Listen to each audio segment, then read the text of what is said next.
The quiet town of Asheville, North Carolina, often felt like a painting come to life.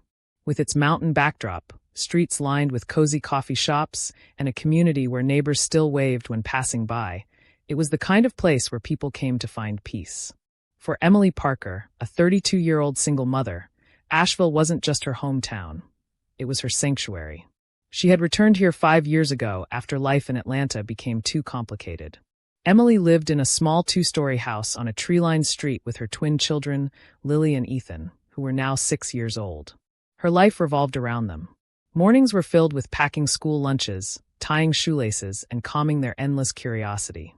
Afternoons were spent juggling her job as a librarian at the local library, a place where the smell of old books and fresh coffee filled the air. Evenings were about homework, dinner, and story time before bed. She had carefully built a simple, steady life. But everything changed one Friday evening when she heard an unexpected knock on the door. Emily had just tucked her children into bed.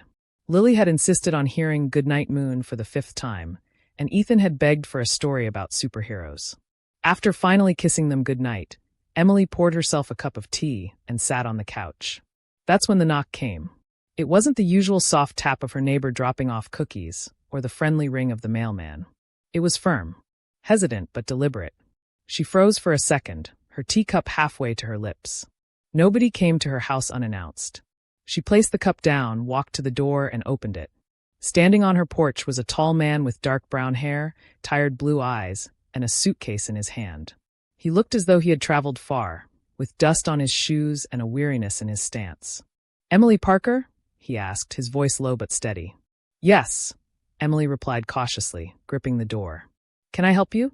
The man took a deep breath, his eyes flickering with emotions she couldn't place. "My name is Daniel Hayes.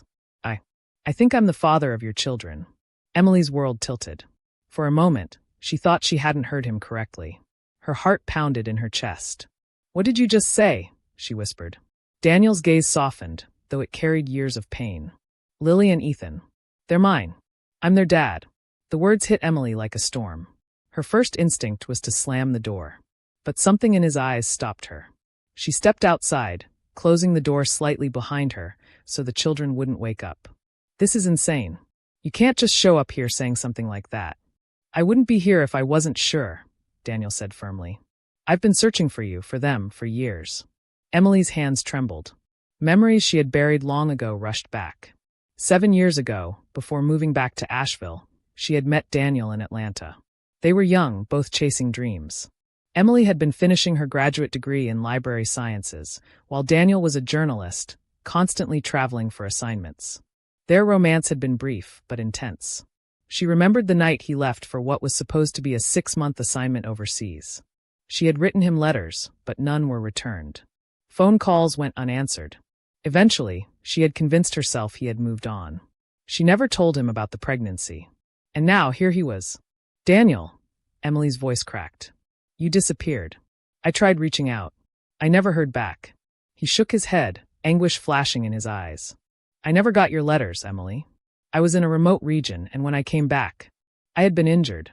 I spent months recovering. By the time I tried to find you, you were gone." Emily stared at him, struggling to breathe. "And now, after all these years, you expect me to believe this? To let you into their lives?" Daniel set his suitcase down. "I don't expect anything overnight. But I need to know them. I need them to know me. I can prove who I am." Emily pressed her palm to her forehead. Her life had been carefully balanced, and in a single evening, it was unraveling. That night, she didn't let Daniel inside. But she didn't sleep either. She lay awake, listening to the soft breaths of her children, staring at the ceiling, wondering what she should do. The next morning, Lily and Ethan bounded into her room, full of energy as always. Emily forced a smile, pretending everything was normal. But when she looked out the window, she saw Daniel sitting on the porch bench, waiting. For the next few days, he kept coming. Always polite, never pushing. He brought small gifts, books for Ethan about space, a sketchpad for Lily, who loved to draw. He didn't give them directly, but left them on the porch with a note. Finally, Emily agreed to talk. They met at a quiet coffee shop downtown. "I'm not here to take them away," Daniel said, his hands wrapped around a cup of black coffee. "I just want a chance to be part of their lives. I've made mistakes, but disappearing wasn't one I chose. Life, it pulled me away." Emily studied him. He wasn't the carefree young man she remembered. He was older now, steadier, with lines on his face that told stories of hardships. "What if they get attached, and you disappear again?" she asked softly. Daniel's eyes shone. "Then I'll have failed them twice. And I won't let that happen." Against her fears, Emily agreed to let him meet the kids. The first meeting was cautious. Emily introduced him as a friend at first. But children had a way of seeing truth.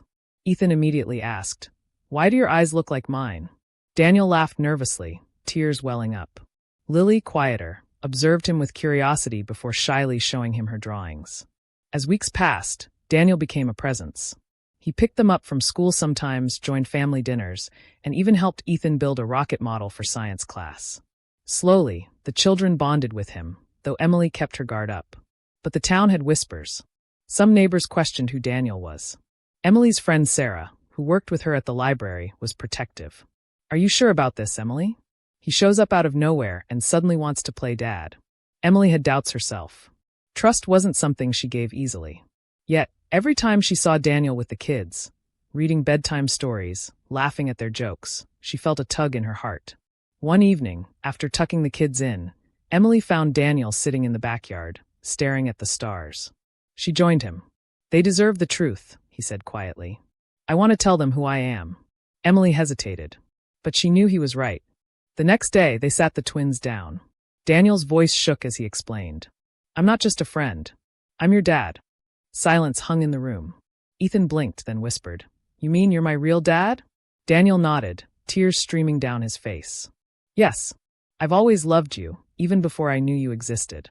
Lily climbed onto his lap, wrapping her small arms around his neck. "I always wanted a dad." The moment broke Emily's heart wide open. But life wasn't done testing them. One afternoon, as Emily was leaving work, she was approached by a man in a suit. He introduced himself as Michael Reynolds, a lawyer. "Ms. Parker," he said, handing her an envelope. "Daniel Hayes is pursuing legal rights as the father." Emily's hands shook as she read the papers. Daniel hadn't mentioned this. Betrayal cut through her. That night, she confronted him. "You said you weren't here to take them away. Now you're involving lawyers."